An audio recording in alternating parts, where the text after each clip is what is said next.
Dunia internasional mengenal Hitler sebagai salah satu penjahat genosida paling mengerikan. Di bawah perintahnya, jutaan kaum Yahudi saat itu dibantai habis-habisan. Kasus ini akhirnya dicatat sebagai kasus genosida paling mengerikan di dunia. Jika Hitler masih hidup, mungkin ia akan diadili oleh orang di seluruh dunia. Kasus-kasus pembunuhan massal mengerikan seperti ini ternyata juga pernah terjadi di Indonesia. Di masa lalu, banyak orang yang meregang nyawa dengan mudah. Mereka dibunuh dengan alasan-alasan yang tak masuk akal. Terkadang ada alasan yang sengaja dibuat-buat untuk melancarkan keinginan kelompok tertentu. Negeri yang katanya gemari Pahloh Jinawi ini juga negeri yang penuh ceceran darah, penuh putih tulang yang terkubur tak sempurna, penuh dosa yang akan menguap dan dilupakan oleh zaman. Mari sejenak kita mengingat sejarah kengerian tragedi genosida yang pernah membuat Indonesia jadi lautan anyir dan kepedihan. Namun sebelum lanjut, support kita dengan klik subscribe dan nyalakan juga lonceng notifikasinya. Sama-sama kita bangun channel ini untuk memberikan informasi unik dan menarik lainnya yang ada di dunia ini.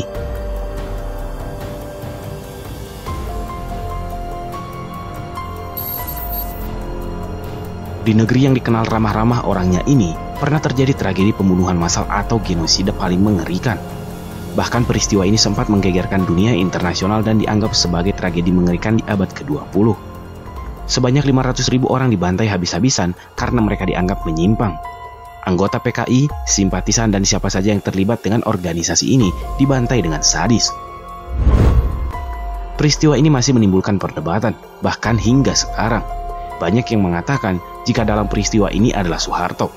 Ia membantai banyak orang yang berbau PKI karena ada muatan politiknya. Di depan dunia internasional, jumlah pembunuhan ini dikatakan hanya 78.000 orang saja.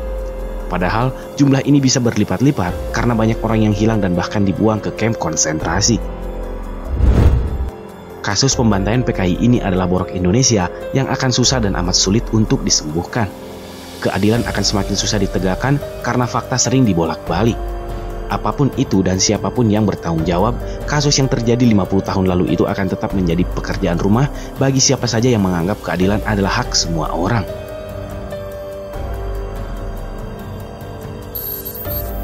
Belanda yang pada saat itu belum menerima kedaulatan Indonesia dan telah merdeka sejak 17 Agustus 1945, akhirnya menekan rakyat sipil untuk terus tunduk dan patuh kepada pemerintahannya.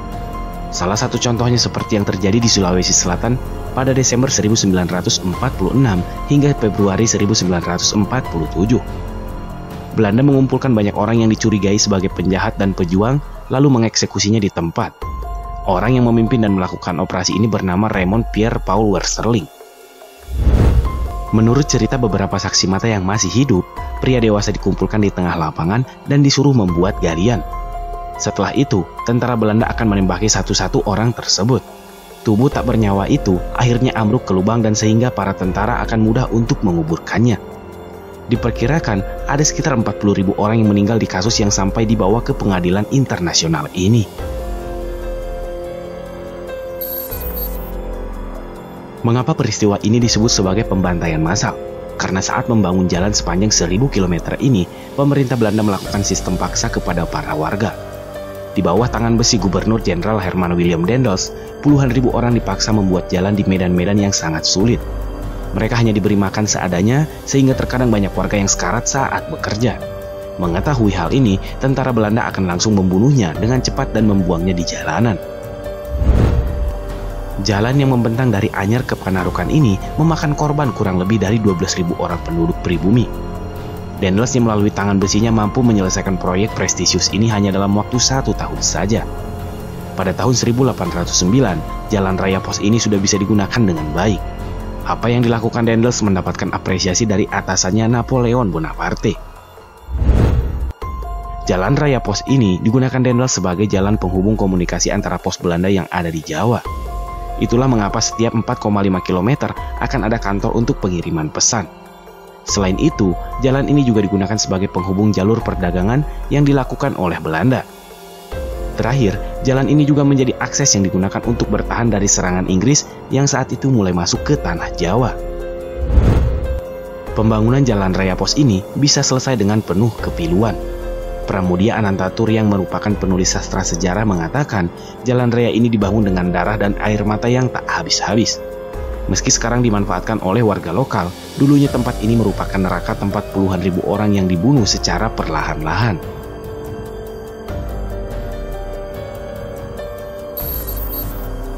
Pembantaian etnis Tionghoa yang terjadi di tahun 1740 memang tak banyak diketahui orang. Bisa jadi di sekolah pun tak diajarkan. Namun di masa lalu, kasus pembantaian ini cukup membuat suasana tanah air menjadi geger. Pembantaian ini didasari oleh isu politik yang membuat Belanda, dalam hal ini atas kemauan VOC, mulai kalah bersaing dalam urusan perdagangan dengan Inggris. Saat itu, AEC, sebuah perusahaan perdagangan Inggris yang berbasis di India, mulai mengambil alih perdagangan di daerah Asia. Nasib sial justru menimpa etnis Tionghoa. Mereka yang mulai datang dan berkembang di Indonesia jadi bulan-bulanan VOC. Akhirnya pedagang Tionghoa ini dikenakan banyak pungli dan pajak yang sangat merugikan. Menanggapi hal ini, beberapa kelompok pemuda Tionghoa memprotes. Tapi protes mereka tak berjalan lama karena Belanda lebih mengamuk dan mulai melakukan pembantaian yang mengerikan. Belanda memprovokasi warga lokal untuk membantai orang Tionghoa. Siapa saja yang mampu memenggal kepalanya akan mendapat hadiah. Selain itu, tentara Belanda juga mulai menyisir area tempat orang Tionghoa tinggal. Mereka mendobrak pintu dan menembaki siapa saja yang ada di dalamnya. Dalam peristiwa ini, lebih dari 7.500 jiwa melayang dengan cepat. Setelah kasus ini, Belanda mengharuskan orang-orang Cina membangun daerahnya sendiri. Mereka dilarang keluar kota untuk berdagang. Itulah mengapa di setiap kota besar selalu ada pojok-pojok pecinan.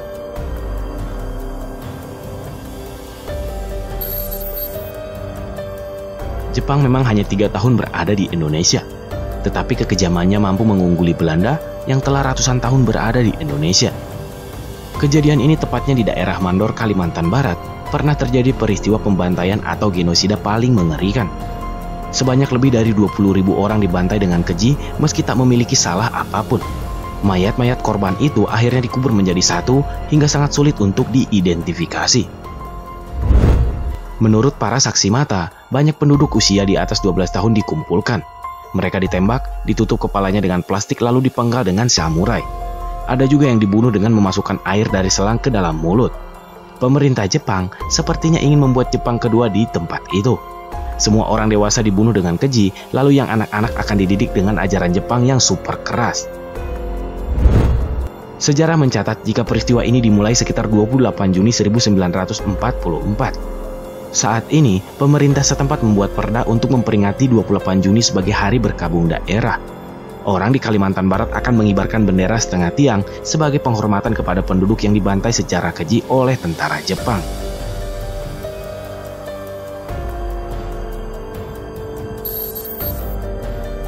Genosida adalah tindakan paling mengerikan yang tak pantas lagi dilakukan di atas bumi. Apapun alasannya, untuk kebaikan apapun, genosida tetaplah tindakan tidak manusiawi dan bisa dianggap tindakan yang lebih mengerikan daripada tindakan hewan. Manusia adalah makhluk yang bisa berpikir dengan cerdas. Jangan sampai kejadian pembantaian ini menjadikan manusia sebagai makhluk yang lebih mengungguli kengerian daripada iblis.